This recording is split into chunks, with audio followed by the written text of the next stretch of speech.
सुप्रभात मित्र हो.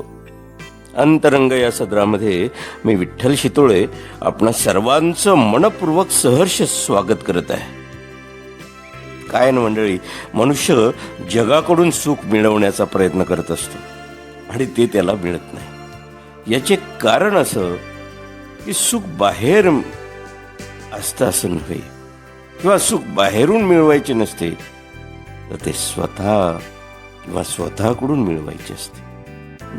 आपण आहोत तिथपर्यंत जग आहे अशा अर्थाची म्हण आहे. जगाचे अस्तित्व आपल्या अस्तित्वावर अवलंबून असतं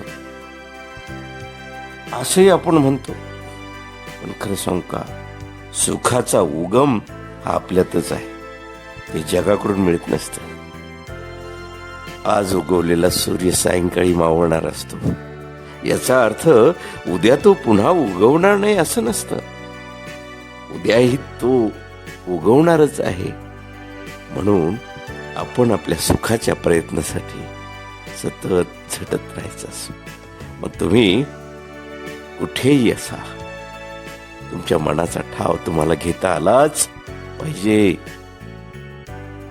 किती छान आहे ना बघा, हे विश्व किती मोठं आहे. आणि अशा या विश्वात तुम्हाला अगदी पार इकडनं तिकडे जायला मन क्षणात तयार होत असतं. म्हणून त्या सुखी मनाची कल्पना मनात आणा आणि त्या सुखाचा ठाव घ्या. लिहिणाऱ्याला मनापासून सलाम. अभिवाचन, विठ्ठल शितोळे.